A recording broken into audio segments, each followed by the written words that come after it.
Galing. Ang galing nila actually kasi kung 200 plus yung franchising. Para makalat mo yun? Oo. Paano kaya yun? Para na rin siyang naging pandemic. True. Kumalat siya sa buong Pilipinas. Gano'ng Diba? kalaki yung pinakamalaking butt first?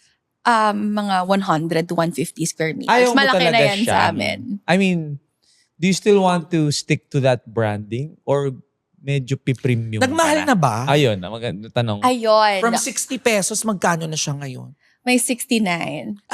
Oh my 9 God! pesos only! After all these years, piso lang per year ang tinataas. So our menu right now is wide range na may different category and variety. Meron for fit for students, so ngayong professionals. Yun yung mga 69 pesos. Meron na bit of a premium side. Yun yung mga 100, 130. Still not. Affordable. So yun lang yung price So, range is that namin. intentional? Na hindi tayo aalis dun sa ano natin? Oo. Yun kasi yung ano nila Heart nung Yes. kanilang negosyo. So, hindi nyo kalaban yung higher end? Is that, Hindi. ano? Yes. Hindi. Ah, We're in diba? the low to mid range. Oo. Okay, ang galing. Alam mo, hindi lang ikaw yung na-interview namin dito na may coffee shop. Si Don Chang, di ba? May cookie and coffee shop Cookie. siya. Nag-start sa At cookies. marami rin tayong mga kakilala na pag nagninegosyo, syempre unang isip nila dyan, mag-cafe kaya tayo. True. Kasi tambayan, di ba? Pwedeng may konting merienda, tapos may kape at kung anumang drinks na available. How do you cope up with this trend na napakadami ng ganitong klaseng negosyo? Aside from holding on to your very first equity na ang mura ng kape namin, wala pang 100. It's a matter of, siguro we're grateful no, na yung timing we're able to establish our brand already. It's a matter of consistency. Tapos yung values that you have as a business owner, it's not all about money lang. It's also about giving Hindi ba? back. It's Siya kasi Hindi hindi pang nila kailangan. kaya wala tayong business eh. 30 ang branches niya. Oo nga. also about giving back. Tapos, constant R&D talaga. Because everything evolves. Yung mga taste, nag-evolve. So, di ba, nung nag-start kami, brewed coffee lang siya, walang espresso machine. And we have to adapt then with the demands of our customers. Magkaka-espresso machine na rin, ganun. Different flavors, different trends. And we want to provide that to our customers, but also sticking to our core value, which is to remain accessible and to offer quality coffee to the Filipinos. Are you pushing for the delivery still? Or yung mga branches ninyo, pinupush nyo bang magstay yung tao? Kasi may mga ganun, di ba? Yung behavior ng tao. Especially with cafes. Because a lot of cafes, isang kape lang binili mo, tapos ang tagal mo dito. Dito ka na nag-aral. Yeah, Honestly, dito ka na nagtrabaho. Yung Correct. 60 pesos ginawa ng pang 8 hours. Medyo hindi Correct. naman ata. I mean, hindi siya hindi maganda yung margin mo if Correct. isang kape ka lang. Uy, Tapos, 8 hours ka saraduhan mo dyan. ng wifi yun pag ganun. Pero for me, hindi ako super strict na ganun. Parang I want them to feel na parang, okay, second home nyo yan, bahala. I want them to have that full experience. Okay, kahit isa lang yung bibilin mo, you're welcome here because that's what makes them come back or stay. Hindi yung papaalisin ko na Hindi or mo papabilin. papaalisin, I mean, pero like, parang yung vibe ninyo, you like.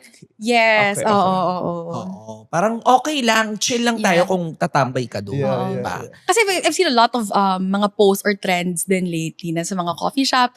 Siyempre yung mga business owners that are also, yung mga margins din nila are not that high. Affected din na parang nagsistay talaga. So it varies siguro per business. Pero balik naman tayo sa internet reliability. Yes. Kasi sabi mo kanina, it's important to have a reliable internet connection sa dami ng mga ginagawa nyo sa iba't ibang branches. Yes. And syempre, para na rin sa mga customers ninyo who want to stay in the shops. Gaano ka-important sa'yo yung reliable internet connection, especially when you were starting? Hanggang ngayon? Yeah. 100% of the businesses right now, internet talaga yung even minsan internet na yung nagiging capital eh. That's one for us, the 6,000 plus being online. So that's really a big factor. And in terms of communication, reporting, we have to have systems in place to also make things sustainable.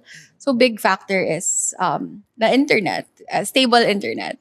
And you get orders from online also. Yeah, for delivery platforms, kailangan din yan ng reliable internet. Kasi minsan, pag walang internet, offline ka na agad. So that's a loss of sale. So Do Gets. you offer free Wi-Fi dun sa shops ninyo?